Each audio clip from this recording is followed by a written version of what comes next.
Good morning, everyone, and welcome. Welcome. We want to welcome everyone joining us here in person and online today for day 2 of the Texas Demographic Conference. My name is Monica Cruz, and I have the honor of serving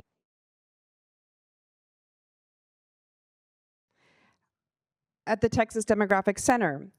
For those of you who are joining us for the first time and are unfamiliar with our work, the Texas Demographic Center is the state data center lead for Texas, and we are a member of the U.S. Census Bureau's State Data Center Network. We function as a local point of production, interpretation, and distribution of demographic information for Texas. We also produce and disseminate population estimates and projections for the state, as well as other demographic information.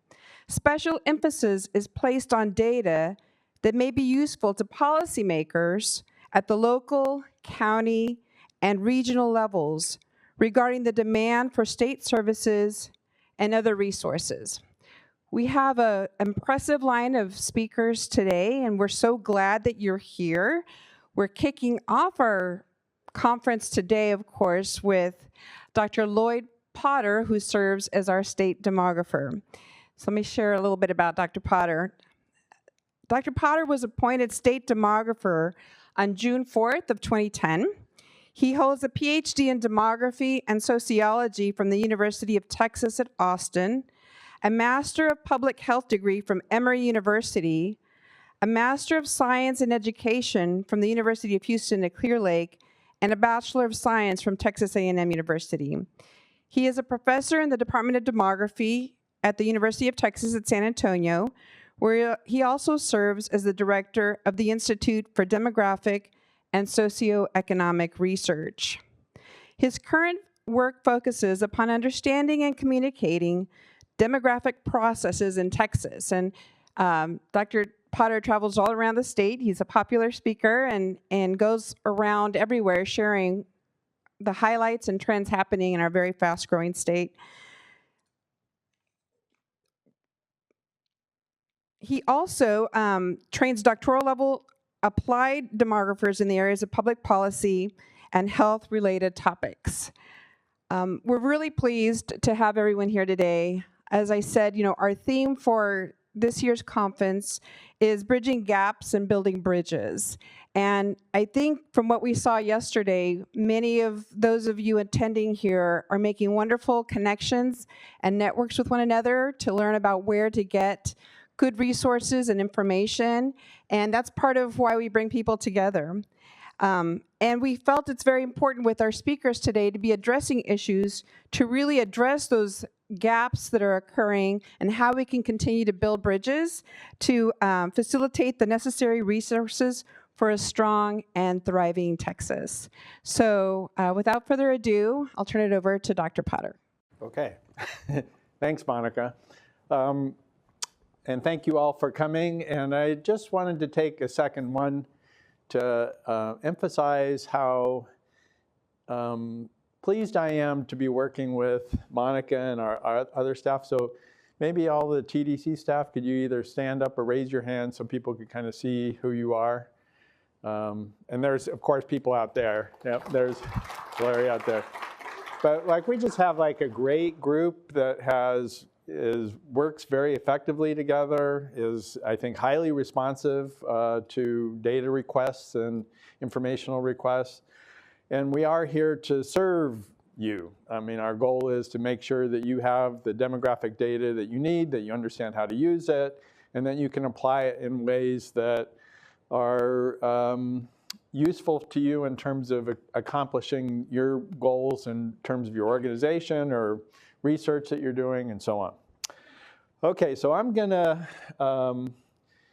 go through a fair amount of stuff. I'll probably move pretty quickly.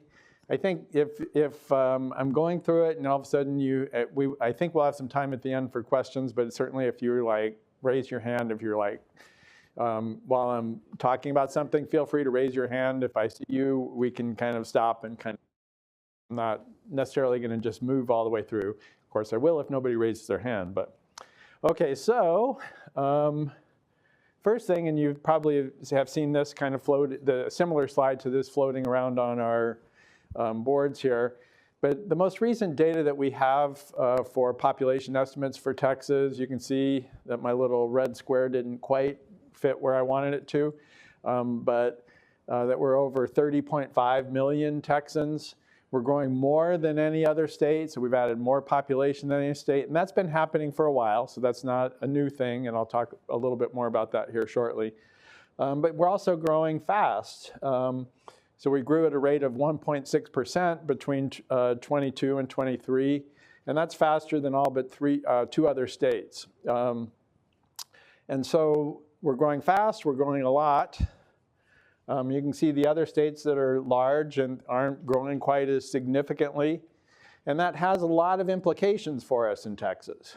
I think, and I'll probably talk about this as we go along. Of course, if you're a politician or a business person, growth is really good and you're kind of really happy about it. But if you're living here and you're driving on the freeways and you're here in the summer or the winter and you have brownouts and people start talking about, well, you go to the lakes and you used to be able to kind of go water skiing or so on, and you kind of look way down there, and the lakes here in the hill country are kind of, so and that's happening. The stresses on our electricity grid, the stresses on our water system, the stresses on our transportation are happening because we're adding so many people, and we're adding them faster than we can develop infrastructure. That said, our state agencies are very focused on ensuring that we have enough water, that we have enough power, that our transportation systems are being built out. But there's a lag with that. Infrastructure takes a long time. So I'll kind of be probably hitting on those issues as we go along here. Okay, so one of the other things that's kind of interesting, if you, actually that's not, bottom line should say, from 2020 to 2021, during the pandemic, last decade we grew at about 1,000 people per day. So if you look at all last decade between 2010 and 2020, about 1,000 people per day. When we look at the most recent data we have for this decade in between 20 and 21 during the pandemic, our growth slowed to 900 people per day. And I'll talk a little bit more about why that's happening. When we look at 21 to 22, now we're up to 1,300 people per day. So that's like a jump from what we were looking at last decade. And then this most recent year, pressing the wrong buttons. Okay, we're still at that pace. And I'll talk a little bit about some of the dynamics that are driving that. Here's just looking at population change. So this is the annual change per year. And you can see that Texas, as I was talking about, is the red line at the top, has consistently been adding more population than other states. And if you kind of look here at California, it was kind of adding similar amounts of population last decade and then kind of took a real dive, kind of picked up a little bit coming out of the pandemic. But if you look at New York and Illinois, similar patterns in terms of population decline.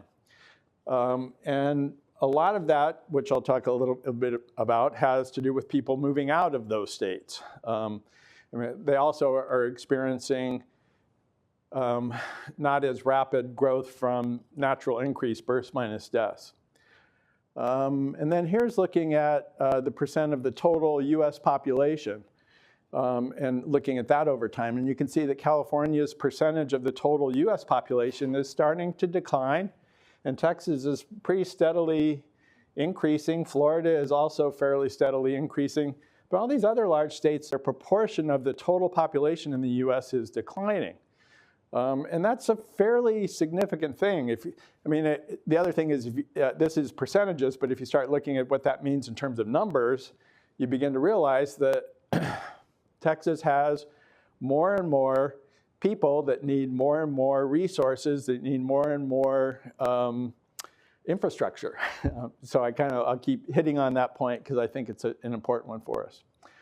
When we look at the population distribution in the state, you can see we have what we often refer to as the population triangle with Dallas, Fort Worth, San Antonio, Austin, and Houston at the points. But very rapid infill occurring, especially along the I-35 corridor from Laredo actually all the way up to Oklahoma. We're seeing very significant growth occurring. And I frequently drive back and forth from San Antonio to Austin, and I've been doing that for 15 years or so here in the role that I'm playing now. And it's just amazing how many housing units have been built. And of course, I won't begin to talk about the traffic. My tech stock friends here are kind of like, yeah, we're working as hard as we can. But you know, it really has been tremendous growth there. And another element of this is there's something that's referred to, well, there's the 100th meridian, which is like a wet-dry line within the United States. So if you go west of the 100th meridian, there's not a lot of rain. If you go east of the 100th meridian, there's a fair amount of rain and water. The 100th meridian kind of goes right through the center of Texas. So it's just a little bit to the west of the I-35 corridor. And that, of course, with the heat that we're experiencing and so on and so forth, you know, conceivably that wet-dry line is moving further and further east to where we have this tremendous population here along I-35 that's growing. I think if you were here yesterday, you probably heard Dr. Yu talk about our new population density map. I would encourage, I'm just pointing that out because that's a new product that we have that we're getting a lot of people interested in looking at. This one's kind of just looking at school districts, but you can kind of look at different geographies. You can zoom in down to the block group level and look at population density. And it's something that people have a lot of interest in. And it's just a cool thing if you're a nerd like me to just get on and play around with it and kind of look at different areas. And I think, is this one that you can put an address in? I'm trying to remember. I think you might put it, yeah, you can put an address in on this, and it will actually zoom right into the block group or whatever geography you're interested in, kind of show you the density in that area. When we look at numeric change in Texas, you can see we have 254 counties. We're growing more than any other state in the union. Yet we have 75 of our 254 counties that lost population in the most recent year. So it's kind of like we're growing a lot, but that growth isn't being evenly distributed across our state. And I'm not sure if anybody would really expect it to, but we're seeing that concentration then of the growth occurring in these urbanized areas. So the more people being added than any other state, and that population is largely being added in these darker brown areas. And so certainly we're seeing the urban cores continuing to have a lot of population, but now the suburban ring areas around the urban core, so if you kind of look north of Dallas, Fort Worth was, I think, a very rapidly growing area. In Bexar County, Williamson County, and then the areas around Houston.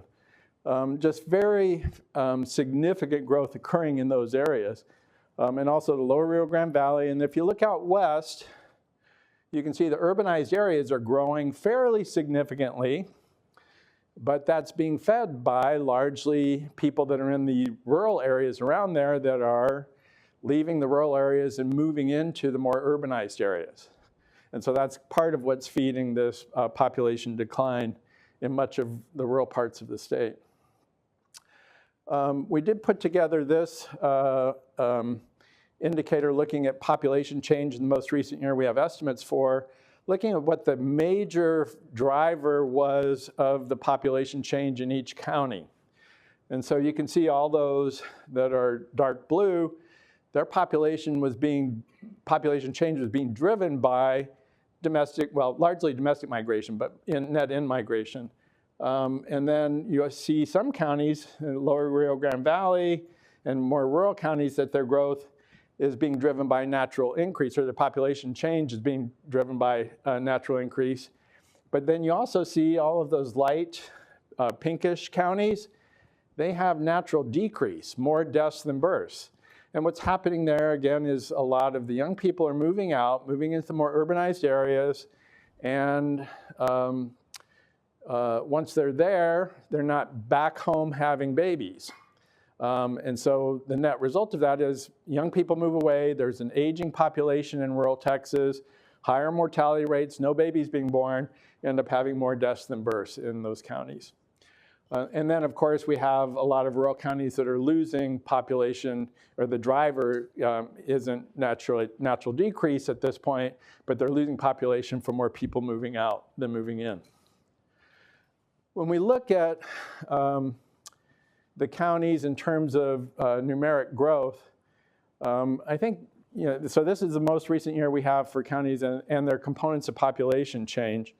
I look at that first row of Harris County, and I'm kind of like, so Harris County added more population than any other county in the country, but it has net out domestic migration. I mean, that's kind of like, a demographer's is kind of like, oh, what's happening here? It's kind of like, because it's an anomaly. It's kind of like you would not expect the most significant growing county in the country to be having net out domestic migration. But if you look at the international migration, it's offsetting that net out domestic migration. And then if you look at natural increase for Harris County, it's very healthy, it's relatively young population, very healthy natural increase. And so if you look, though, at most of the other counties that are growing significantly, you see a significant proportion of that growth is happening from net in domestic migration, and then somewhat secondarily from natural increase. And all of these counties also would be either urban core or suburban ring counties, so those that are kind of right around the urban cores. Okay, the most recent data that has just recently been released by the Census Bureau for places shows that San Antonio, where most of our staff work at the University of Texas San Antonio, was the most significant growing city in the country. Fort Worth was the second most significant. Houston, the seventh, and you can kind of go down the list there. But all of those cities are in counties that, when I was showing you those that are growing a lot, those counties are growing a lot, all of those cities are in those counties, kind of usually they're the anchor city within those counties. And then this is looking at percent change. So percent change is an indicator of the speed of change. And of course, if you have 100 people in your county and you add 10, you're growing really, really fast, but you're not growing a lot. If you have 5 million people in your county and you add 10, your percent change is going to be really low, even though you have a lot more people. So just to kind of orient you to that concept. So if you look, you can see again the yellowish counties all had net out or net population decline, and their percent decline is a bit variable. Some of them declining more significantly than others. But those that are growing really fast, and here I just kind of look at each of these urban cores and look at the counties around them. So the urban cores tend to be growing slowly. They're all growing, but they're not growing fast, where the suburban ring counties are. When we see fast growth occurring, it's almost always from domestic migration. So if you kind of look at this last column, so these are all the fastest growing counties, the top 10 or 15 counties in the state in terms of percent growth. And if you look at that last column, 80–90% of their population change is from domestic migration. Now, coming back to what I kind of started off with, what's happening in those counties is people are showing up there, and they're like, need a housing unit. They probably have a car or two. They may have some kids.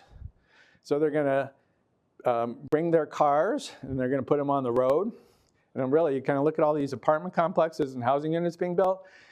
Pretty soon, they're all going to have somebody living in it with a car or two, and that car is going to be on the road with you. Their cars are going to be on the road with you. They're all going to turn on their air conditioners when it gets to be 110 degrees, and they're all going to be hopefully cooling off in the pool, even though that's going to put stress on our water system.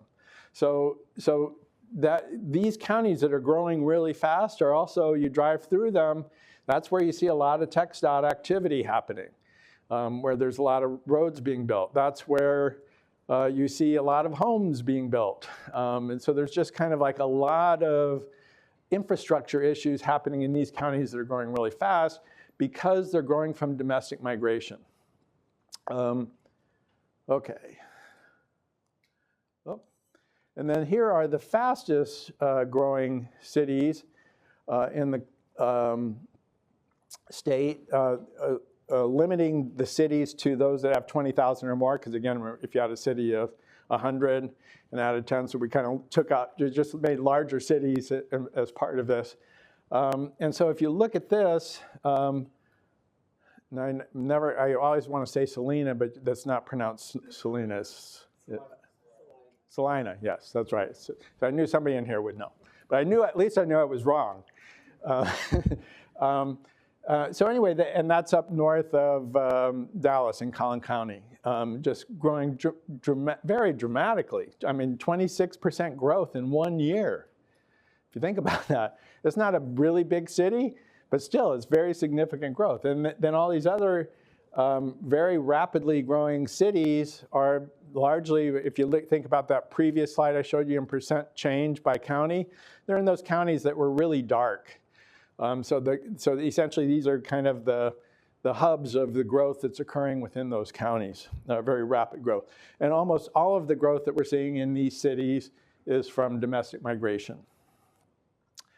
Now, if we look at population change by the components of change over time in Texas, you can see last decade, about half of our population change was from natural increase, more births than deaths. And the balance of it was, about a little less than a third from domestic migration, about a fifth of it from international migration. When you look at the pandemic year, all of a sudden international migration dropped pretty dramatically, and domestic migration as a percentage of our population change increased pretty dramatically. And then going into the 21 to 22 and then 22 to 23, see, domestic migration is now pretty much dominating our population change, even though now we're also seeing that natural increase is playing a larger role in this most recent year. And we've seen a slight uptick in birth rates in Texas that is probably driving that. And then we've also seen with the fading of the pandemic, we're seeing some declining mortality in Texas as well. And then looking at this data over time, so this is pretty much the same data we were looking at on the previous slide, but we're looking at numbers instead of percentages. And so the blue columns are domestic migration for that year, the orange columns international migration, and then natural increase being the gray columns. And if you look at most of the early part of last decade, our growth was being driven by natural increase, more births and deaths. If you put migration together, in some years there was more migration than others, but by and large it was about half migration, immigration and domestic migration, and half of it was from natural increase. And then if you look starting in 2016, you can see that a decline in growth from natural increase. And that was largely being driven by declining birth rates. And I'll talk a little bit more about that later. Even though birth rates kind of picked up here, again, in this most recent year that we have. If you look at international migration from 2016 going forward, you see up until the pandemic, pretty significant declines in immigration.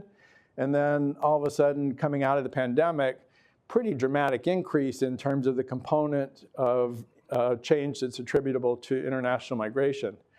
And then if you look at domestic migration, starting in 2017, I mean, we had a peak in 2015, but then in 2017, all of a sudden we really started seeing it, we saw it declining after 2015, and then saw it really starting to increase after 2016. And then this most recent year, we're starting to see a little bit of a decline in domestic migration. And I would say from our perspective, this is, well, from a demographer's perspective in terms of projecting population, and actually for us in terms of estimating population, migration is our nemesis. It's kind of like really hard to predict the upswings and downswings. I mean, you can kind of look at historically, but then something will happen economically, or something will happen and we'll see, or we'll have a pandemic or something, and the patterns will change. Births and deaths tend to be pretty stable and pretty predictable. They don't change really dramatically, but migration is always a challenge for us. Okay, so looking at migration and kind of looking at, well, where are the places that had the most net in migration? And if you look here, Harris County and Dallas County, and interestingly, Travis County had net out domestic migration between 22 and 23. I mean, so that's kind of, I mean, if you kind of, Travis County is not a place that you think of as that it would be experiencing net out domestic migration, but it did in this most recent year. Not a dramatic amount, but it did experience that. But then if you look at those suburban ring counties that I was talking about, and those that I was referring to as growing largely from domestic migration, that's kind of where it's all the action's happening. So that's, if you look at this and look at those darker counties, a lot of our growth that's occurring in the state, where we're the most significant growing state in the country, is happening in those areas. So it's kind of really fairly concentrated. Where are domestic migrants coming from? I probably don't even need to, I didn't need to show a slide and everybody would have said. See? Well, you're looking at the slide, so that's cheating. But you can see that, yeah, California, but kind of look at all those western states that are net senders.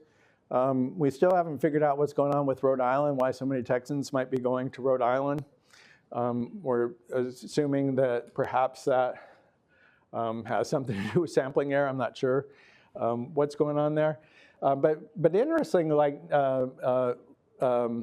or the other thing is we're also losing migrants to Oklahoma, which nobody can figure out. So it's kind of like, why Rhode Island and why Oklahoma?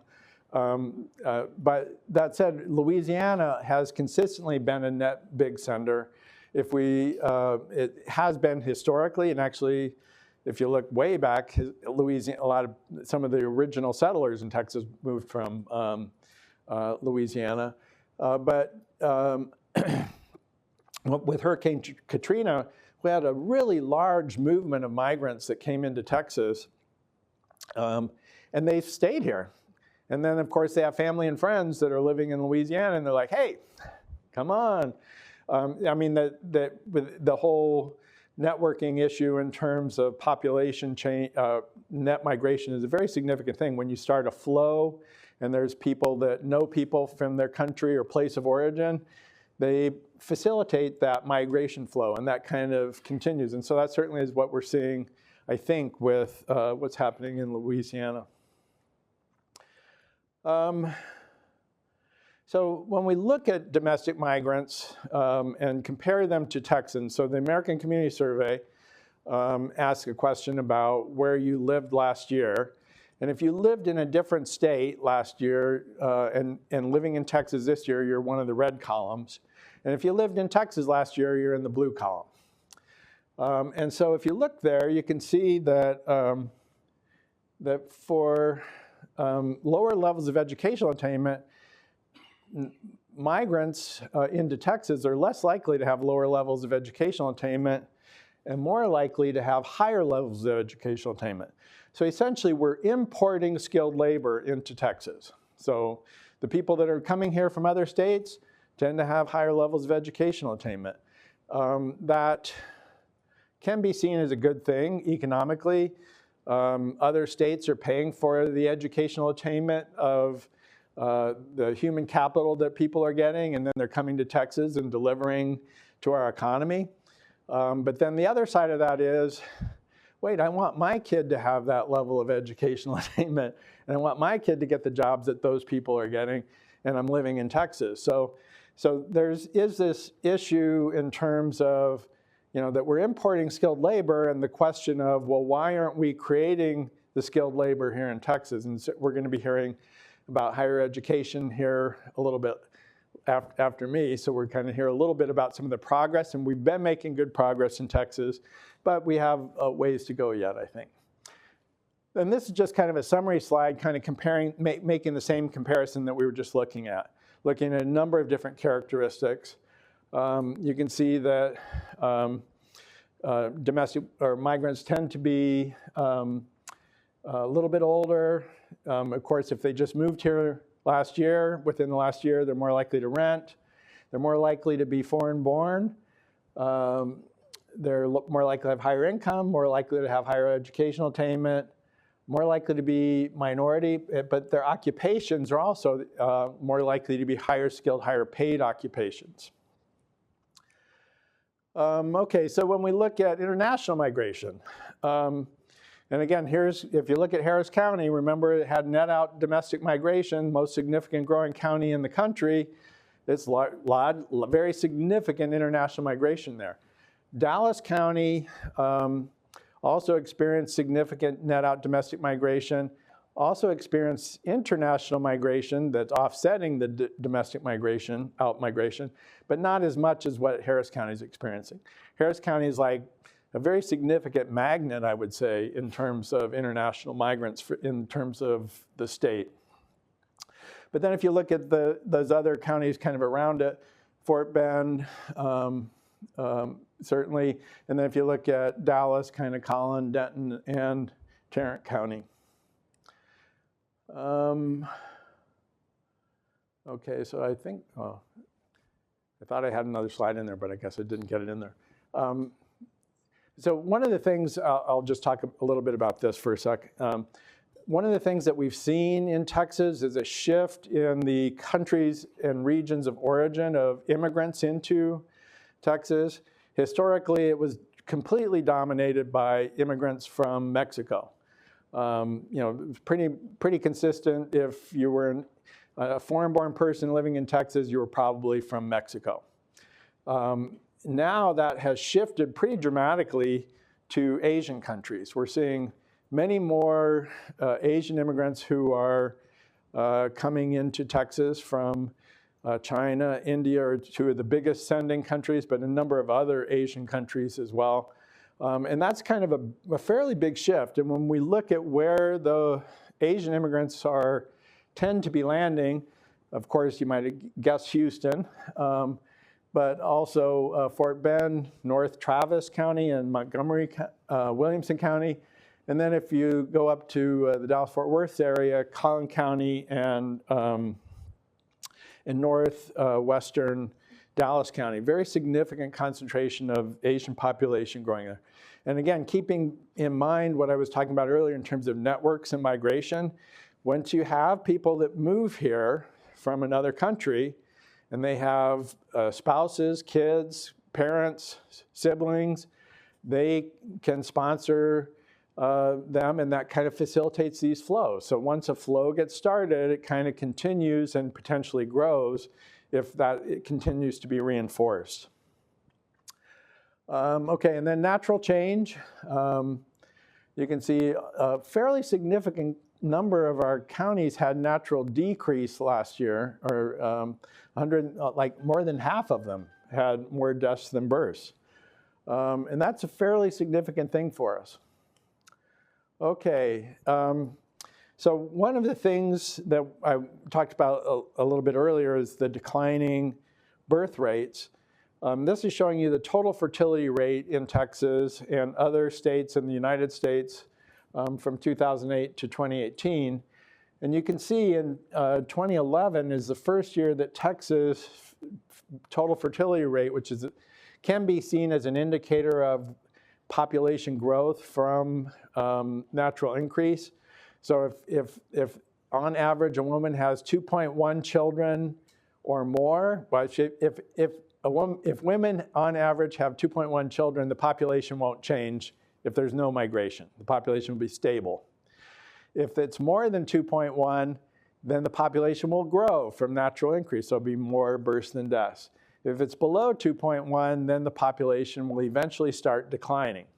And so you can see in 2011, Texas's birth rates came to the point where our total fertility rate was below 2.1.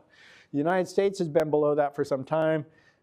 New York, Massachusetts, California kind of got there a little bit sooner than Texas did. But even Utah, which has historically had the highest birth rates in the country and the lowest median age, now has a total fertility rate below 2.1. When we look at Texas and look at change in birth rates by race and ethnicity, you can see what was probably driving relatively high birth rates and higher than 2.1 total fertility rate in Texas was relatively high birth rates among the Latina population. And so you can see that starting with the recession, that birth rates among Hispanics started declining pretty dramatically. All groups were having a decline, but that's a pretty dramatic decline when we look at what was happening at the first part of last decade following the recession. And then that kind of continued up until the pandemic, and now all of a sudden we're kind of seeing a slight increase in Hispanic birth rates. And that's part of what's driving what I was showing you earlier in terms of that increase that we're seeing in the components, the natural increase component of change for the most recent year was this slight, now where did I go? There we go. This slight uptick that we're seeing here. When we look at what seems to be driving this declining birth rates, essentially it's delayed childbearing. So if you look at 2009 birth rates by age group, you can see they were higher among younger ages in 2009 than they were in 2019. And then if you look at the older ages, you're seeing slightly higher birth rates than there were among the older ages than there was in 2009.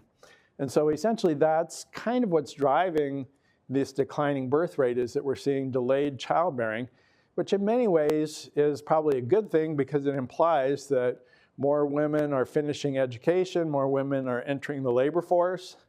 And so that's both probably good in terms of the economic well-being of women and families, but it's also a good thing in terms of our economy because we have greater labor force participation among women. When we look at these declining birth rates, here's looking at two population pyramids, one overlaid with the other. In 2012, that's the darker colored one that has the flatter side, in 2022. And so you can see the outline part that's kind of in the Middle Ages is probably being driven largely by people moving here. So we're kind of seeing an increase in the people in these Middle Ages. But if you look at the bottom of the pyramid, and it's kind of hard to see there at the very bottom, but kind of the last few years here, you can see that the outline part is smaller than what we had in 2012. So essentially we're having smaller and smaller cohorts of children being born into our population. Now that's a relevant issue in terms of a number of things. Of course, going to school, so our capacity to for schools expanded to a point, that was going to accommodate, the people that are, over 10 years of age. Jim, you got a question? You're just kind of stretching? Okay. And so if you look, though, at the base of that population, we're having smaller and smaller cohorts. And that's something that stays with our population as they age. The only thing that will offset that is migration. So those people, those young children are going to age up, and we're going to see like an indentation kind of aging up in the pyramid. If you think about like a mouse going through a snake or something like that, this is kind of the opposite. You have this indentation kind of moving through. That will stay with us. Now again, given that we have relatively high migration, that is probably going to be offset. So we're probably not going to, when we look at our labor force, we'll probably continue to import labor to offset that. But if we don't, we're going to have a labor shortage as those kids, those cohorts age through primary, secondary school, post-secondary, and then into the labor force. Conceivably, that will create some significant challenges for us. Okay, so I'm going to talk a little bit about education here, and I know we're going to talk a lot more about it in a little bit. But if you look at enrollment, and this is from the ACS data, so this isn't from the Higher Education Coordinating Board or from a state agency, but if you look at the trajectory here in terms of college enrollment, of course you can see coming out of the pandemic there was like really low undergraduate enrollment, but overall kind of a declining enrollment in Texas in terms of undergraduates. And if you look at this, comparing it to states, and comparing 2012 to 2022, you can see that certainly California had the largest decline in enrollment, undergraduate enrollment, and Utah is pretty much the only state that had an increase. And Texas is now kind of pretty far down in the pack in terms of declines in enrollment. When we look at graduate enrollment, though, that's quite different. I mean, Texas leads the country in terms of increases in graduate student enrollment.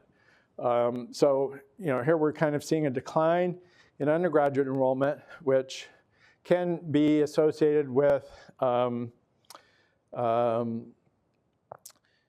issues in terms of college going, but it can also be a factor, which I'm curious to learn more about kind of what's driving this. But conceivably, if you look at universities around the country, especially those states that are losing population, their enrollment in all of those state universities, private universities, is like plummeted. And so where do you think they might be coming to find students and offer them great scholarships? A great place like Texas. And plus we have a very diverse population as well. So we're like a great place for out-of-state colleges and universities to come and recruit students. And so conceivably that might be a factor that's also potentially driving our undergraduate enrollment to decline. But our graduate enrollment is doing really well. If we look at the racial and ethnic composition of the state, many of you are probably aware that now the Hispanic population exceeds the non-Hispanic white population. When we looked last decade at population change, the Hispanic population contributed almost half of our population change last decade. So the growth in Texas's population is largely being driven by growth of the Hispanic population. And that's a significant thing for us because when we look at educational attainment, there are pretty big differentials in terms of educational attainment by race and ethnicity. And so if you look at the Hispanic population, only 19% of the Latino population has a bachelor's degree or greater, whereas 42% of the non-Hispanic white, 64% of Asian. You know, so the Hispanic population is driving our growth, but tends to have lower levels of educational attainment. Now, of course, these are people that are aged 25 years of age and older. So it also includes people who have been in Texas for their whole life, or maybe immigrated to Texas as children. And so there's a significant adult population that's Hispanic that has lower levels of educational attainment. We're doing much better in terms of educating young Latinos now. I mean, so we're definitely making progress with that. When we look at this numerically, you can kind of see, let's see how yes. So if you look numerically, if you kind of look at each group and see where they have the highest number of people for any one educational category, you can see that other is more likely to have associate's degrees. That's, I think, the highest one. When we look at the Hispanic population, less than high school is the most prominent category in terms of the number of Hispanics that have their educational attainment among Hispanics. When we look at white, we see bachelor's degree, And then when we look at Asian, bachelor's degree, and also it's kind of graduate and professional degree as a close contender to that. And then when we look at African American, high school degree is kind of the most common category. So you see a lot of variation by race and ethnicity in terms of the educational composition of our population. And again, emphasizing that half of our population change is being driven by growth of the Hispanic population, and we have these really low levels of educational attainment. It really is of concern in terms of the labor force that we have, the skilled labor force that we have, and that because Texas is increasingly demanding skilled labor. I mean, you see a real shift in terms of the occupational structure over time, where there's more and more jobs, a higher proportion of our jobs are in higher skilled, higher paid jobs over time. So we're increasingly having a demand for higher skilled labor.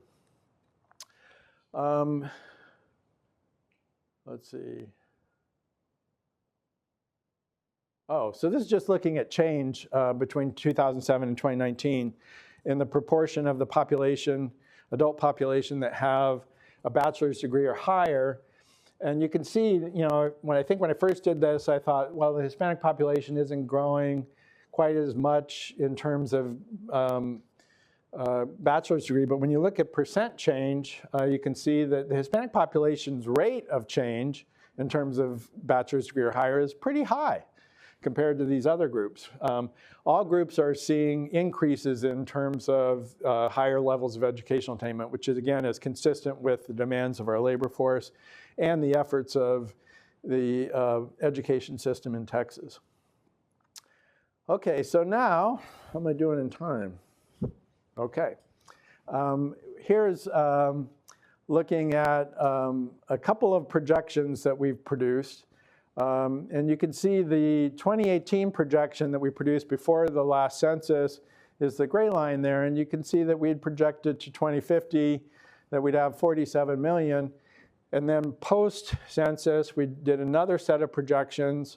And you can see that when you look at 2050, that the slope of our projected population has declined some from previous. Now, the inputs into our projections are births, deaths, and migration. And we look at historic trends of those and then carry those forward. And so essentially what happened over the course of last decade, I was just talking about birth rates. So you saw declining birth rates. Those weren't part of the gray model. But were part of the declining birth rates were significantly impacting the 2022 version that we have.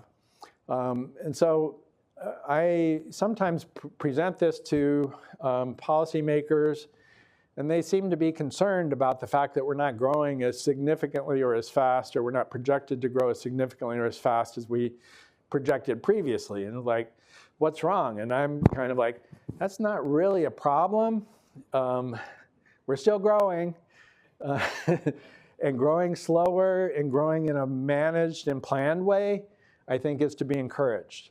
Growth is good because that feeds our economy, but growing at a rate that's kind of similar to economic growth, having your population growth similar to what's happening economically, make sure that we have that balance of labor force and demand for labor. But growing relatively slow is not a bad thing from my perspective, because again, that gives us the time and the ability to plan and think about what it is that we really need to ensure that we maintain our overall quality of life here in Texas. One of the things that I also did was looked at projected trends for metropolitan areas. And you can see the two top lines, the orange and the blue one, are Dallas and the Dallas metro area and the Houston metro area. You can see positive slopes there. The two bottom lines are San Antonio and Austin.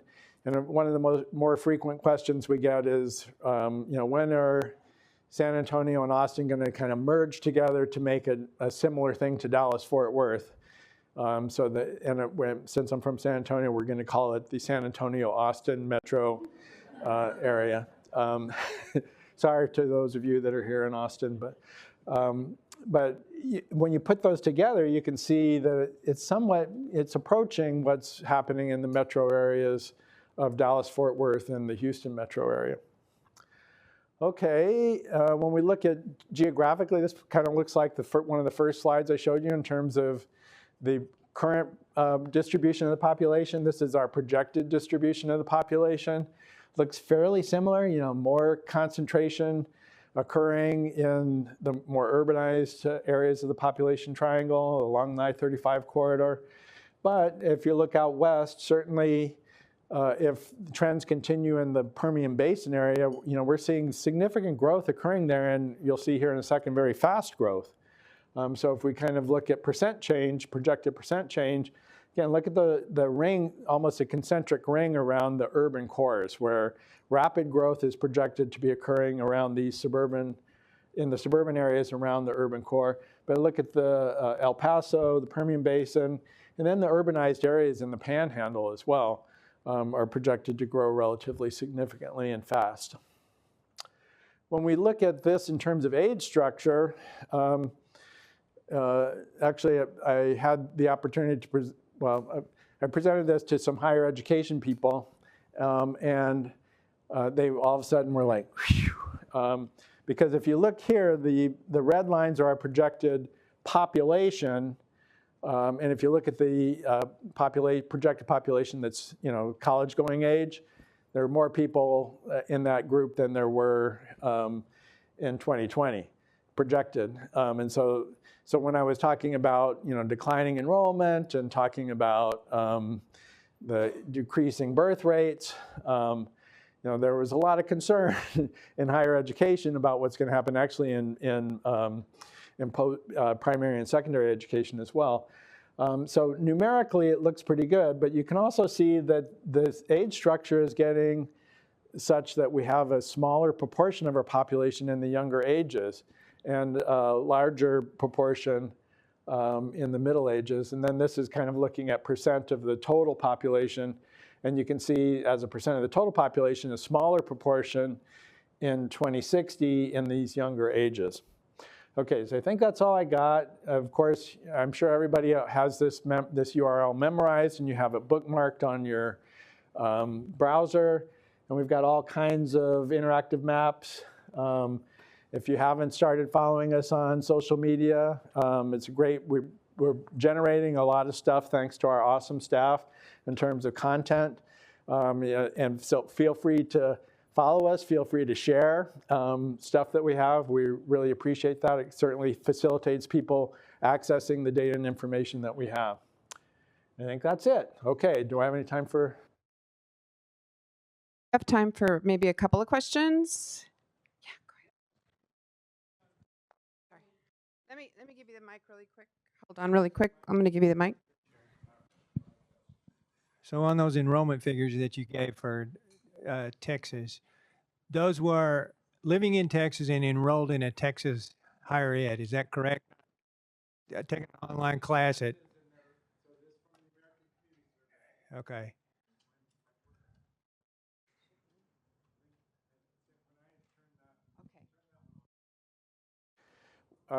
Those data are from the American Community Survey. So people are asked, are you currently enrolled in school? And if they say yes, then they ask what level they're enrolled in. It doesn't say where they're enrolled, but they're living in Texas when they're being interviewed. So you're assuming that they're probably enrolled in a college or university within Texas. Your question or your projections for the 2060 population change, I'm just curious, in rural Texas, we're working so hard right now to get broadband in places where it doesn't exist. And our hope is that that's a big economic changer and a population growth changer.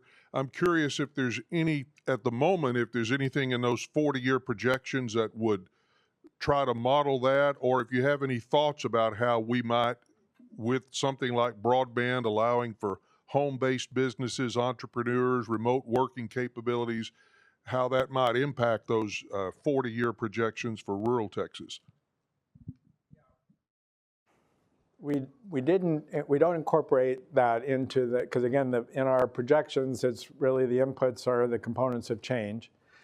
That we have talked a little bit about potentially trying to think about economic factors, like we've actually have, for example, done projections in counties and then gotten pushback from some of them where there's large plants that are being planned there, and it's kind of like, well, it's largely a rural county, and if we look at the trends, yeah, it's not going to be growing that much, but if you build a place that needs 10,000 employees, you know it's going to increase. That's not built into our models either. However, one of the things when you raise this issue of broadband that we've seen following the pandemic was, I can't remember how many counties, it was like 40 or so counties that had net out domestic migration all last decade, and coming out of the pandemic, all of a sudden they have net in migration. And those are all rural counties. And so we believe that that has something to do with what you were just referring to, which is, you know, well, I don't have to actually be sitting in traffic in Austin and, you know, being delayed to get here and there. I can kind of go live out in the country, have a, you know, beautiful place, have broadband access, and I can do my job. And then if you think about that, well, if somebody who has relatively reasonable income is moving into a community that is struggling financially, they're going to be buying stuff. They're going to be engaged in their community. And that may also then, I was talking earlier about the kind of the whole network thing, they'll also say to their friends or colleagues at work, it's like, yeah, I moved out here and it's great. You should maybe think about doing it too. So that conceivably might, for some areas, begin to facilitate turning that around. And possibly you could maybe even see, you know, some other development that occurs around that as well. So like, you know, businesses or manufacturing that kind of grow as a result of that as well, people that have moved to those areas. That's all kind of hypothetical, except for the part that we have seen this turnaround migration in a number of rural areas that we weren't really expecting. I don't know if we were completely surprised by it, given kind of the whole remote work trend that's kind of come forward following the pandemic. But you know, I think there are definitely some challenges that we have, as you're very aware, in terms of maintaining the population in rural Texas and potentially facilitating, ensuring that it stays where it is and potentially grows. So there's economic activity, access to healthcare, access to other kinds of resources as well.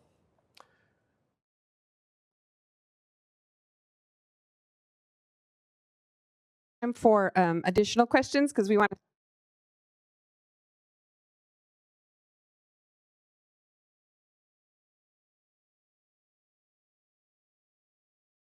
There's you can always email us at tdc@utsa.edu if you want to explore some of these questions further. Also, Dr. Potter will be around all day today, so you know, just grab him. He's happy to answer any questions, or any of our staff. So thank you, Dr. Potter. Let's give him a round of applause.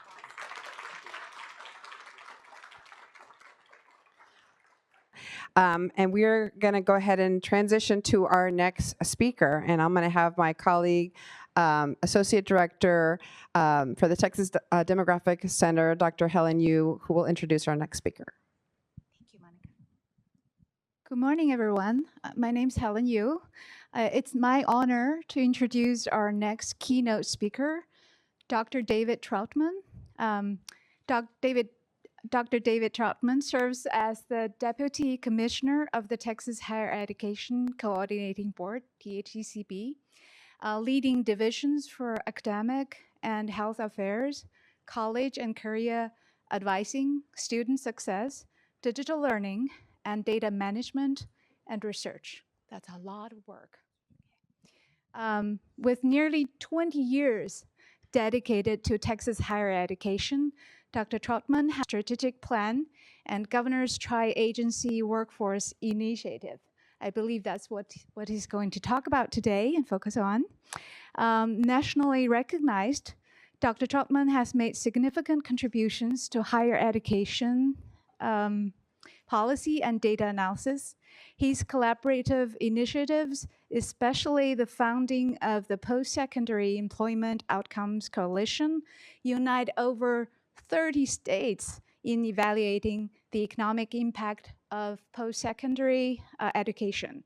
His expertise is further acknowledged through advisory roles with the National Student Clearinghouse Research Board and the Carnegie Classification Technical Review Board under the American Council on Education.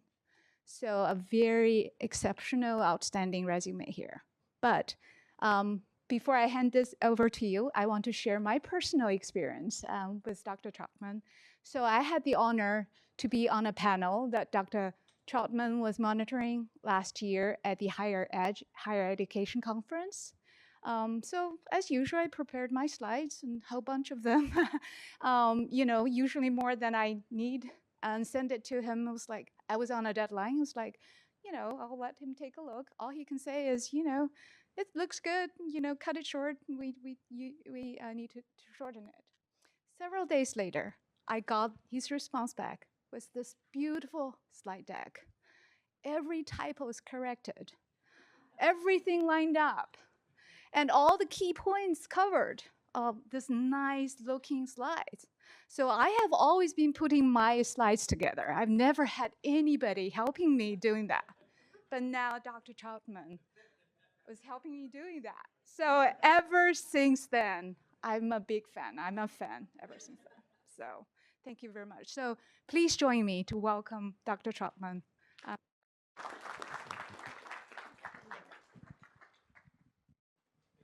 For the warm welcome. You can see I'm limping, so yesterday morning I fell down a flight of stairs. So I have my ankle wrapped. So I'm on pain meds, I feel good. It's good, it's all good. So if I'm limping around, you know why. Well, thank you so much for the introduction. It's always awkward to sit here and have someone talk about what you've done or what you're doing. But as you can quickly tell, I'm very passionate about data.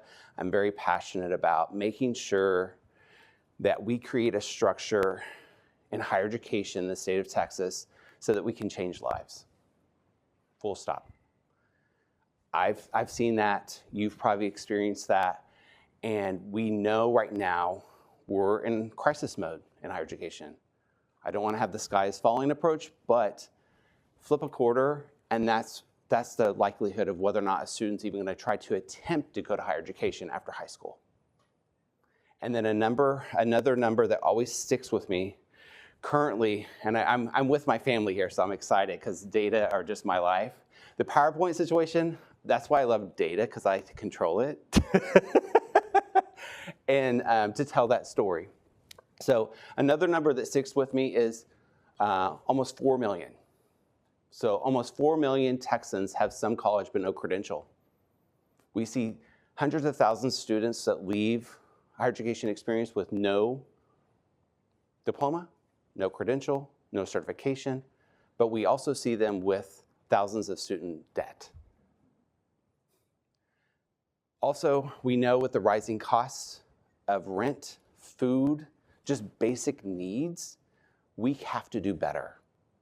And from my perspective, we can do better by using data strategically and stop having feelings about what we think is happening and actually have feelings with logical data of what's modeled and how we can start seeing the risk and resiliency associated with your journey through higher education.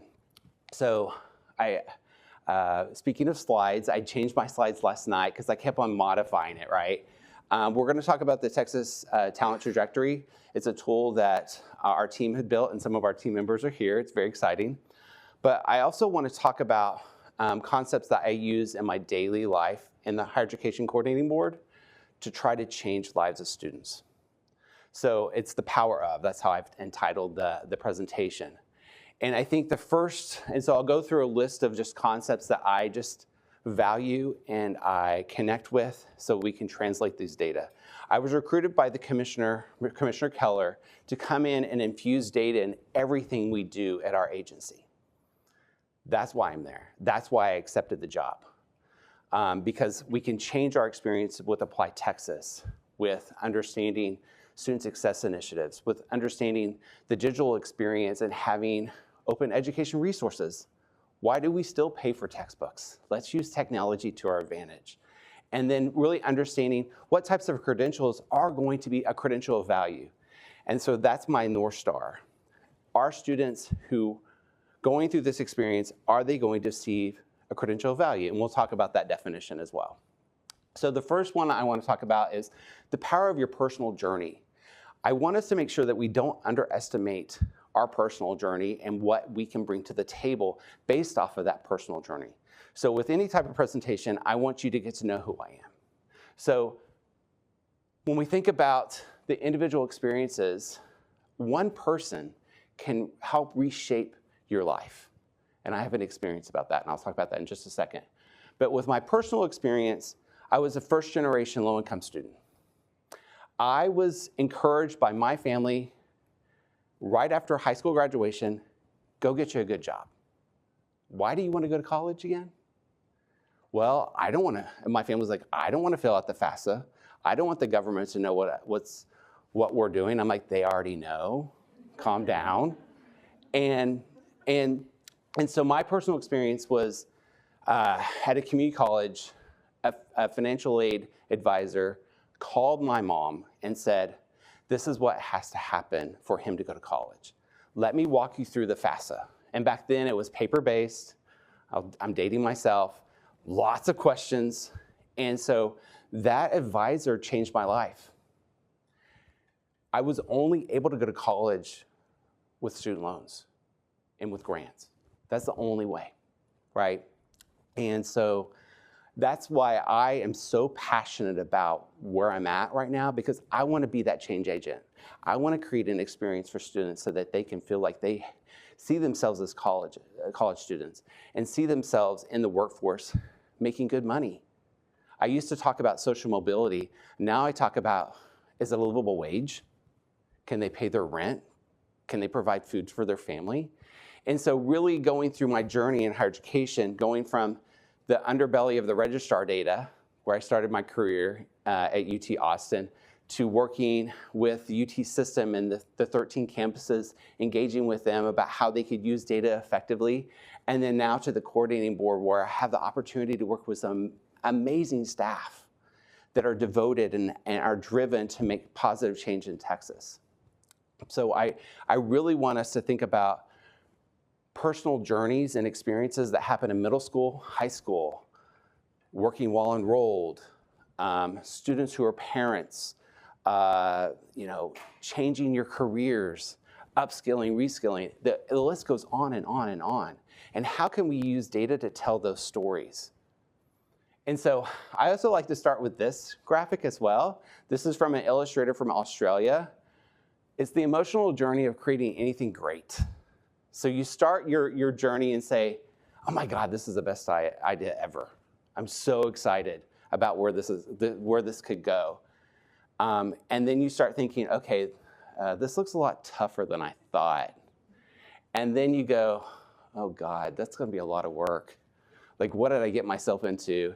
And then sometimes you just get into the dark swamp of despair. You're like, am I gonna get through this? Is it worth it? And then you use your family, humor, and others to persist. And you work with your colleagues to say, how can I get out of this dark swamp of despair? And I see that with our data journeys at the coordinating board. I could see this in the data journeys with other types of data that are out there. And then you start getting better, like, okay, I see the light at the end of the tunnel. And you're like, okay, this is getting better. And then you get really excited and release it, right? So that's just the beginning. Once you release a data product, then the real work begins, honestly. Just because you build it doesn't mean they'll come. And so that's sort of how I envision how we can tell our personal story about with each initiative and project that we work on at the coordinating board. And one of those is My Texas Future. So mytexasfuture.org is the state site for higher education experiences. And the reason why, we've tried to think about it like texas.gov, where you go and get your registration, your license. Same thing with higher education. Why should there be multiple sites out there? So we have a site now that will try to meet students where they're at. What's great about that is right when you go to the site, you can't see that's really small font, but it says, I'm a middle school or high school student, or I'm an adult or a college student. Right when you click on that button, it's going to change the content of what you're viewing. So you're meeting the person at their personal experience, so that we're not talking down to adults to say, yeah, I get it. I have 20 years of experience in the workforce. I just need some upskilling and reskilling. They don't say it that way, but I just need a skill to make more money. And then if they're a middle school student or a high school student, we provide content information that's going to be helpful for them to chart their course through the middle school and high school to really get them where they need to be with the types of credentials that they need to strive towards for their career. And so the second thing I try to do is the power of collaboration. We can't do this alone. We cannot do this alone. And so with that, I think about the Post-Secondary Employment Outcomes Coalition that I created 8 years ago. This is the 30 states that engage with us, that we're all speaking the same language, working with the US Census Bureau to really understand earnings outcomes for students. Because we also have to use data to acknowledge the differences in experiences that students are experiencing once they receive that credential. We know through data, you can quickly start identifying that a woman of color graduating from an engineering major from the same institution, from the same year, are making $7,000 to $10,000 less than white and Asian men from the same major, from the same university, from the same graduating cohort. We can do better. And the way we can do that is by providing these data out and stop going through, my gut thinks this, but here are the data. And when you look at them longitudinally, it actually gets worse. So at 10-year mark, it's around a $30,000 gap per year in earnings outcomes. $30,000. $30,000, right? So what we need to do is build tools that can help people see that and help, one, the students try to counterbalance that so when they get their first job offer, they're not lowballed. And they can use data to say, I love that you offered me 50,000, but based on the data, I see 57, so give me 59. And then you settle for 57, right? So negotiating powers. But then also working with the workforce and employers. Employers are always constantly reaching out to saying, I need an educated workforce. I need people with skills. I need to reduce the time to productivity. And then I can say, well, that's great. We can definitely do that. But I also need you to pay students the same amount once they get into the workforce, if they have the same skills. And I know it's a little bit more complicated, and we've been working with the US Census to really understand the differences based on cost of living and earnings premiums when the regions of the state, years of experience, just a variety of different factors, but at least we're doing it. We're exploring those opportunities. And then another power of collaboration is community college finance. This was a huge effort that was passed in the last session in House Bill 8. The elected officials provided us the opportunity to flip funding on its head in community college funding. In prior years, it was seat time. How many students are in your seats on your campus? And that's what you're funded on. Now it's 95% of the funding, so it's about $1.2 billion in the biennium, will be based on whether or not students are receiving credentials of value. Are they recouping their costs and are seeing a positive ROI based on what credentials they received?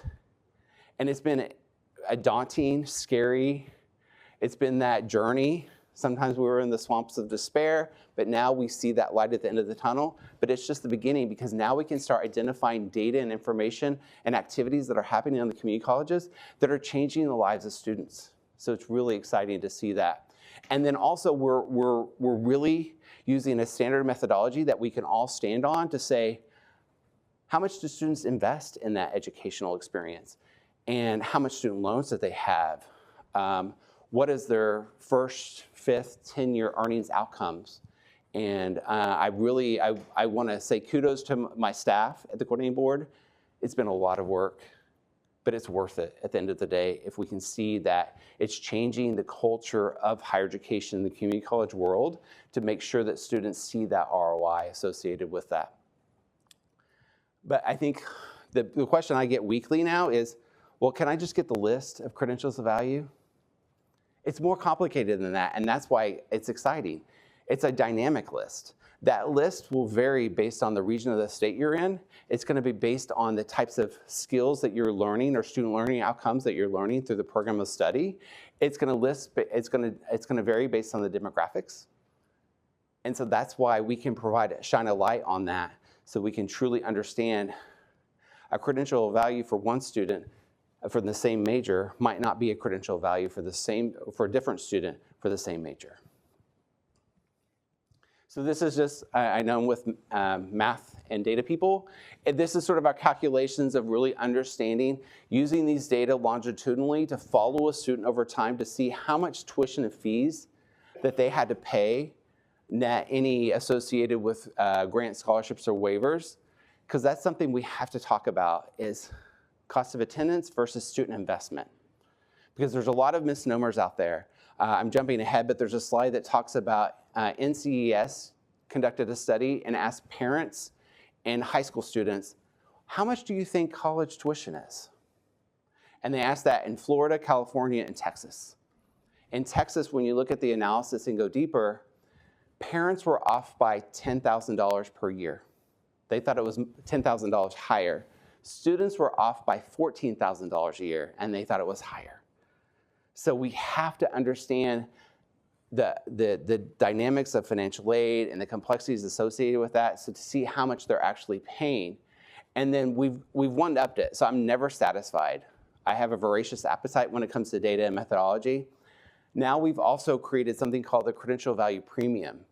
And what that's doing, it's embedding the opportunity costs, the foregone wages that they lost during their educational experience, so we truly understand what it took to get through that, to receive that credential. And then we're figuring out a break-even point. So when did they break even? So we can longitudinally follow high school students who go straight into the workforce, and we can longitudinally follow students who go from high school to college into the workforce. And we can understand, when did the students who went from high school to college to workforce surpass the high school to workforce? How many years did it take? It's really interesting to see these analyses. And Taylor's in the audience. She's one of my point people for running these analyses. What we see with nursing majors, they break even within a year. 1 year after receiving that credential. Liberal arts, fine arts, it's a different story. Sometimes it's 8 years, sometimes it's never. But that's a data point that we could use.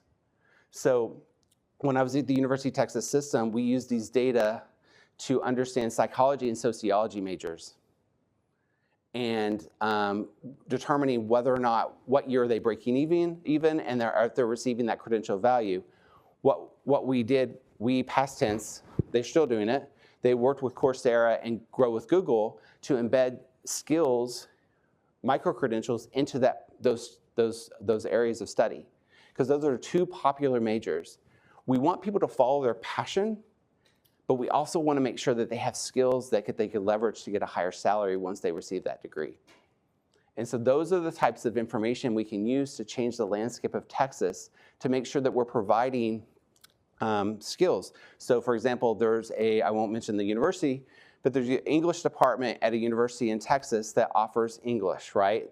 We think, oh, English, they're not going to make very much money. You know, they're following their passion. But they actually embedded certifications in Adobe and other types of hot commodity skills. And they're seeing a $12,000 to $15,000 bump in earnings compared to other English majors at other institutions. So let's use those data. And so once again, I'll share the slides, but this is sort of getting deeper into understanding, you know, the median earnings for high school graduate who goes straight into the workforce, ages 22 to 40, blah, blah, blah, blah, blah. So I have limited time. And then there's other questions that we can think about the break-even point of looking and graphically showing this. I know that you all will appreciate this. There are other entities out there, stakeholders, that it won't resonate with, but this is showing you the longitudinal projection of starting in school in 2006 and following them to 2027. looking at the historical perspective of the potential ROI. So what this is showing you, the orange line, are those who graduated in 4 years from their undergraduate experience. The gray line is those who graduated in 5 years, and the gold line is those who graduated in 6 years. What's interesting about the 07, 08 is during that recession, and this is the most disturbing thing that I found. We followed them longitudinally over time with their earnings, and those who graduated during the recession started to catch up or recoup what they'd experienced going into the workforce by like 2019, and then COVID hit. So they had like a double whammy. I'm like, oh my gosh.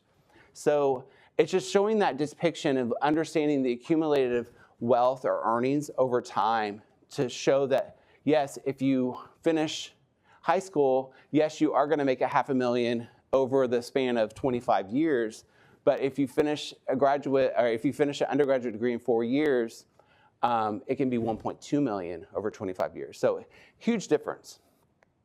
And then I love the work of the Texas Demographic Center. I constantly look at it, and that's what the power of collaboration. And I love the work that you've done with housing cost burden.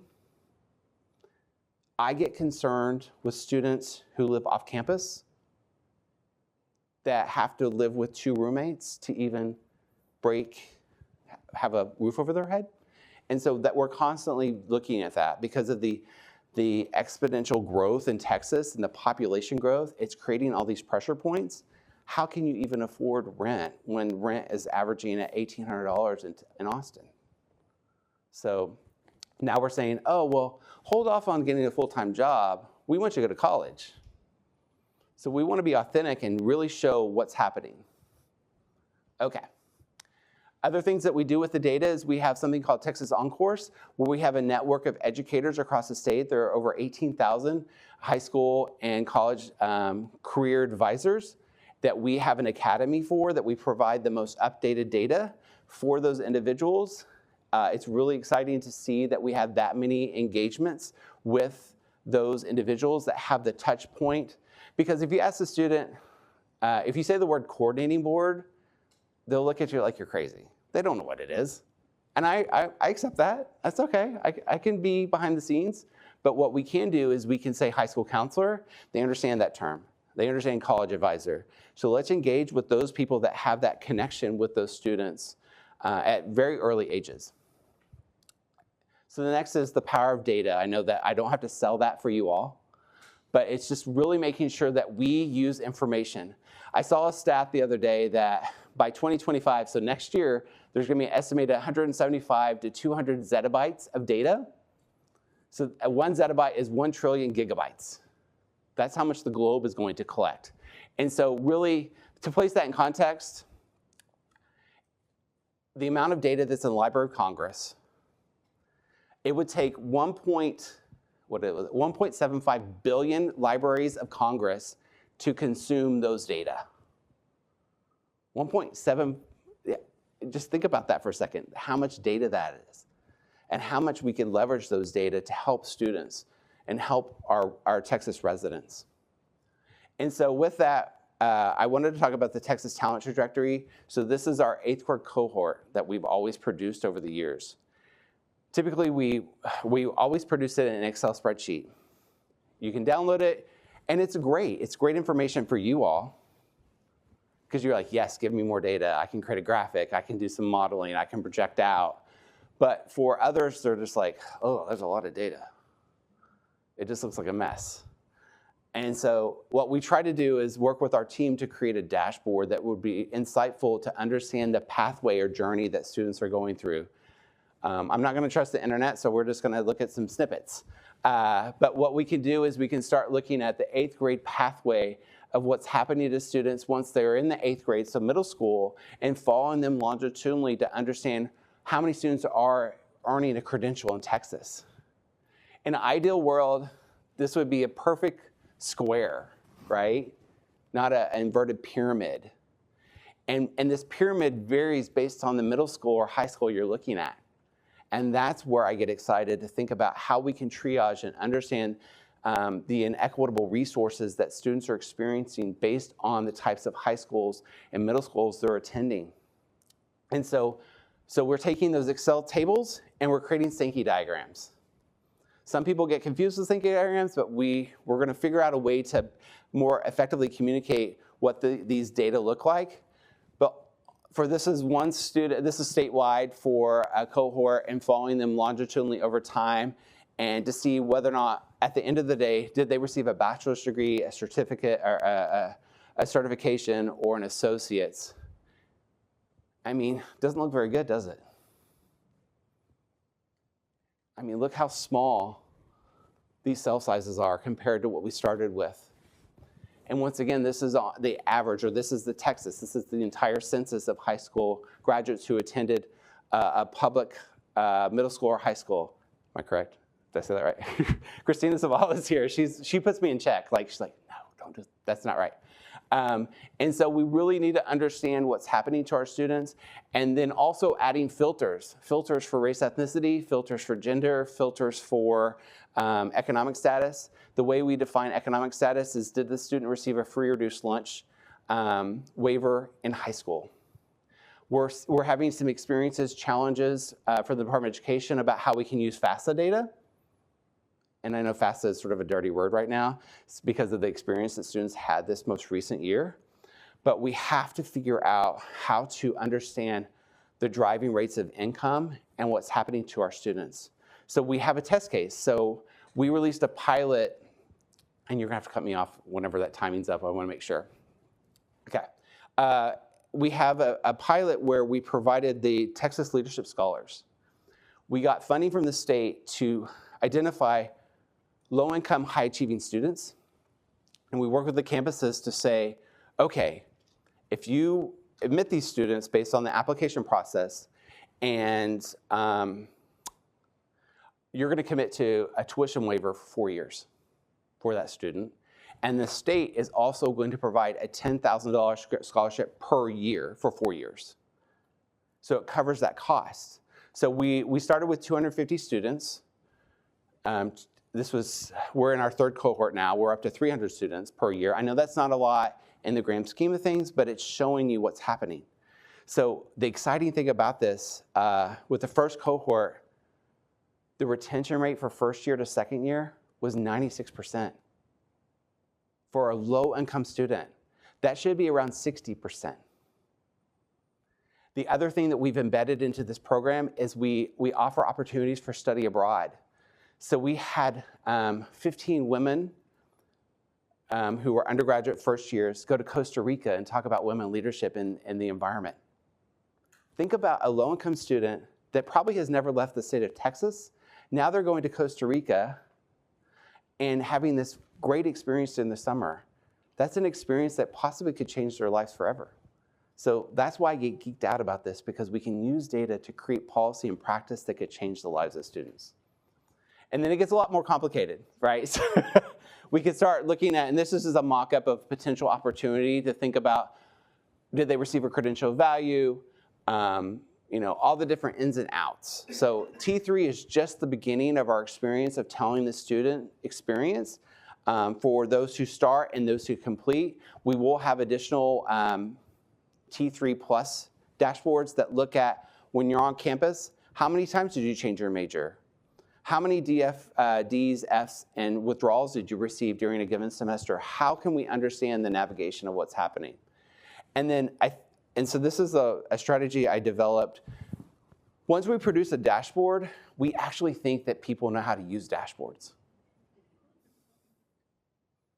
So what we have to do is, I always say, formulate your problem statement when you go to that dashboard. What are you trying to solve? If you click on a dashboard, it's not gonna just say, not yet anyways. I mean, with AI, we'll see where that goes.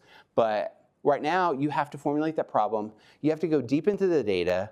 And what I encourage people to do is keep a log of all your observations. Because I can get lost in a dashboard and it will be 2 hours will fly by. And it's probably the same for you all. But after that 2 hours, I was like, oh, what did I find an hour ago? So what now I do is I keep a log. I keep a diary of what I'm finding so I can surely understand my journey with that. And then I try to connect the dots to see what's happening and how we can formulate action plans to solve those problem statements. And then it's just an iterative process, because then now I can have better informed research questions based on the information I received. Noise reduction is another power that I try to achieve. So noise, we experience that every day. Part of our noise is emails. Like, we get information, we get these articles. We get articles every day about loan debt and how people are just overwhelmed with loan debt. Does anybody know the percent of the students who leave with a degree, a credential in Texas, what the percent of students that leave with no loan debt?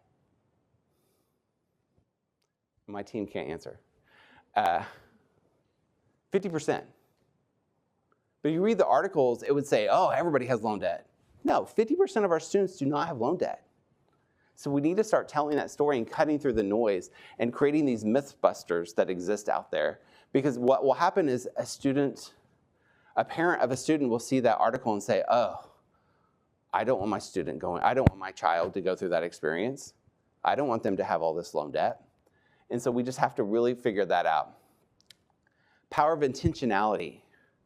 Let's just not create data to create data's sake. Let's create intention for what we're trying to do, and really think about how we're creating decisions, making choices about clear purposes and goals, setting visions for what we're trying to achieve, being mindful about that, and then enhancing that collaboration with our team and with our stakeholders that have clear communication with what's happening, and then trying to overcome challenges. How can we see additional data that are out there to fill that holistic view of what's happening to students? And with that, we have our strategic plan. Our North Star is, did students receive a credential value? By 2030, we have to achieve 550,000 credentials of value per year. Right now, we're at 368. I'm looking at y'all. 368, 370. We have a long way to go. And so we have to make sure that we are disaggregating these data by race, ethnicity, gender, and income to truly understand the differences that experience, and then also collaborate with public and private sectors. I'm going to skip through. And then I think the last power that I try to do is the power of repetition. Repeat yourself. Sometimes your audience isn't ready to receive them information. And you have to just acknowledge that. You can get really frustrated. I don't know how many times I've said the word credential value. But I don't know how many times I've gone to a meeting and people don't know the definition of a credential value. So I'm okay with that. Let's talk about this. And it's a broken record, but we have to be, because you have to wait for someone to be ready for just the mere exposure effect that takes place. People have habits. We go to the same thing. We go to the same websites. We go to the same data sources. How can we break those habits? If you haven't read Atomic Habits, I would encourage you to do so. It just thinks about your good and bad habits and just sort of recalibrating that.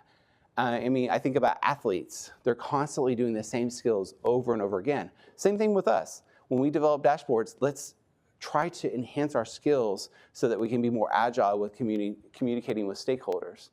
And then just the repetition and change and innovation. Just repeating efforts, modifying it. Am I satisfied with T3, the Texas Talent Trajectory? No. Will I ever be satisfied? Maybe. But we're not there yet. We have so much more that we can do to understand what's happening to students. And it's just really exciting time in our world to use data for that power.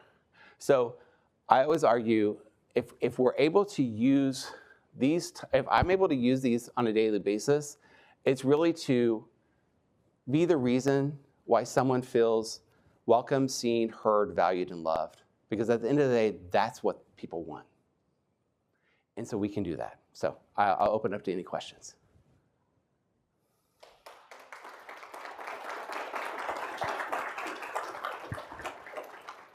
If I have time, I might have went over time. I was good? Yay. All right. Anyone? You're silent. I don't know if I... Thank you for that. I'm the mother of a rising junior, so this was both professional and very personal. What type of data do we have around attitudes towards higher education? I've seen a lot of chatter about changing attitudes and maybe some. What kind of data do we look at that are? I dropped the mic. Kidding. So I think that's one of our blind spots, honestly.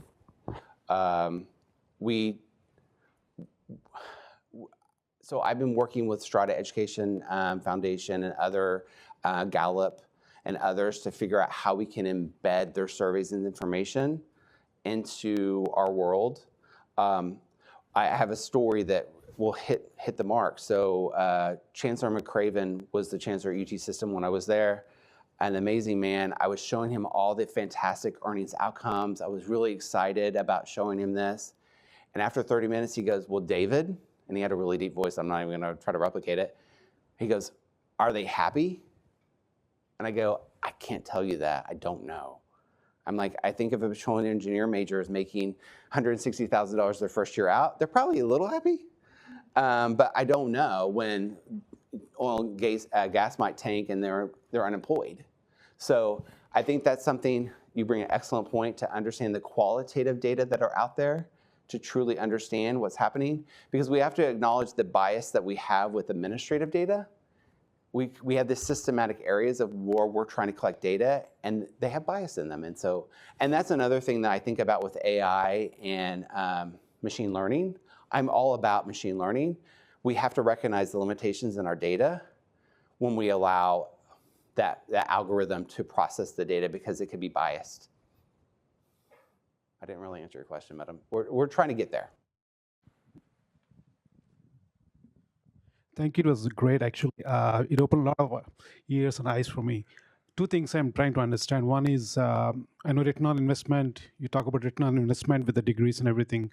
Do you also consider the raising prices and everything in those models? I don't.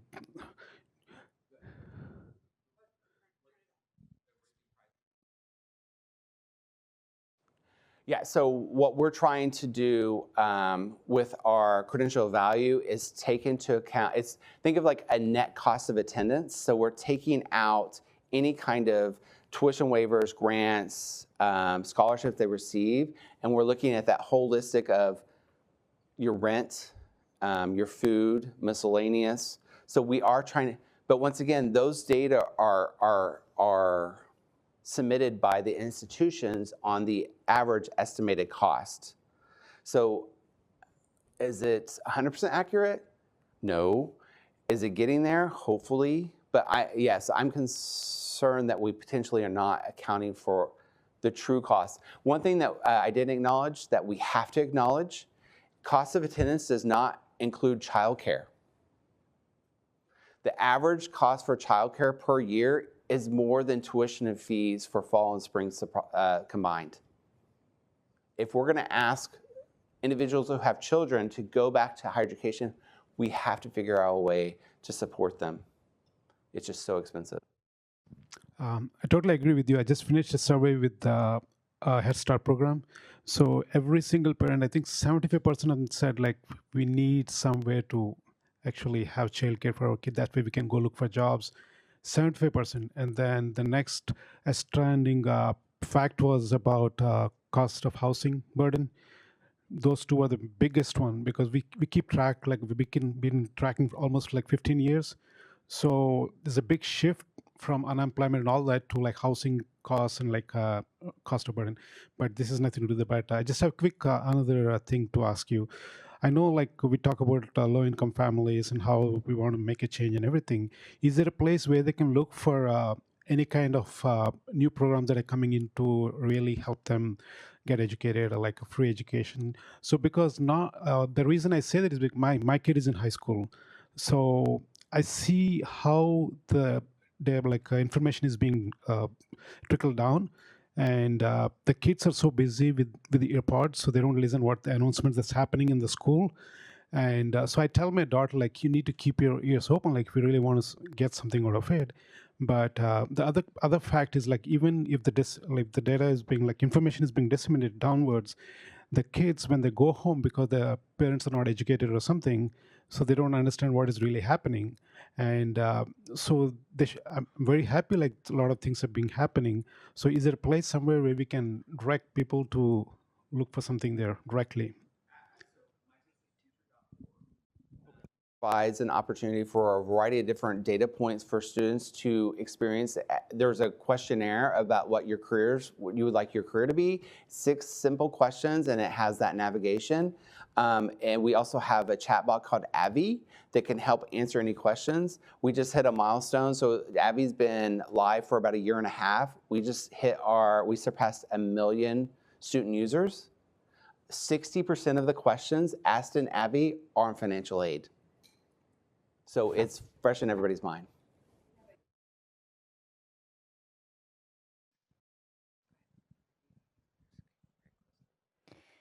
The question asks, will the T3 tool show trajectories linked to high schools and not just middle schools with the ability to disaggregate? We're satisfied. We just updated the tool where you can, these are older snapshots. So if you go to the tool right now, if you go to databridge.highered.texas.gov, I know that's really long, but you'll be able to see it by high school. So yes, yeah.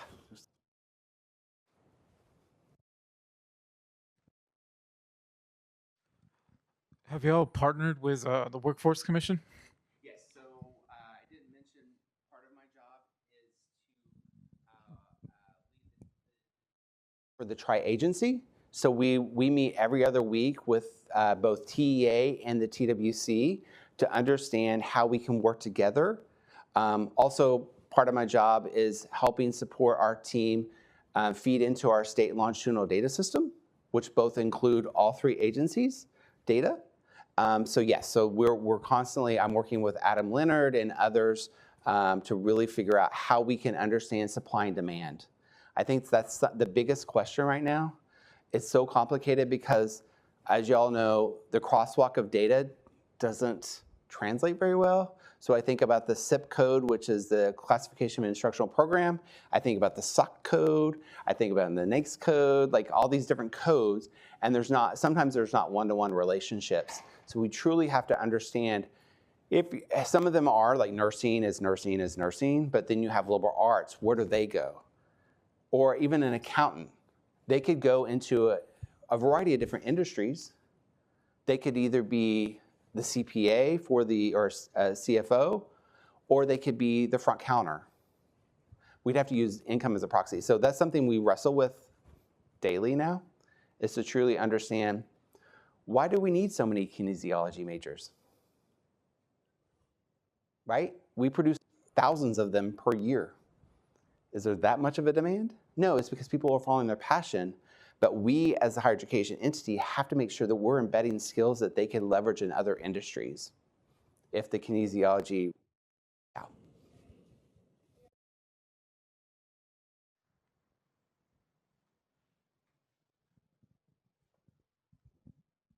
Hi, this is Carlos with Texas 2036. Are there any data points on what those skills of value are? Because there's high demand fields, there's credential values. What are the courses that people should be taking at high school? What are the courses that they should be taking in their undergrad institution? All of that. I love that question. He was asking about what are the courses that are associated with the skills. Is that what you're getting at? So the way I view my job lately is almost like a forensic statistician, where you have to drill even deeper.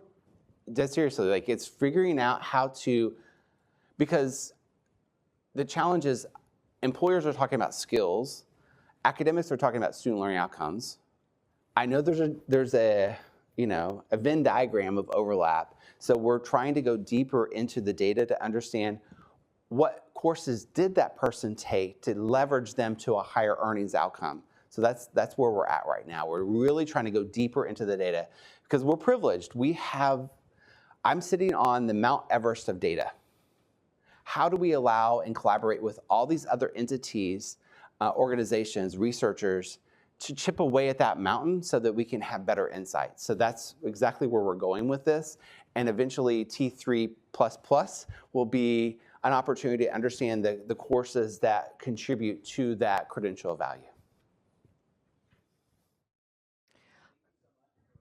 Attentive, and I appreciate, and if you need anything, please reach out to me. Yeah.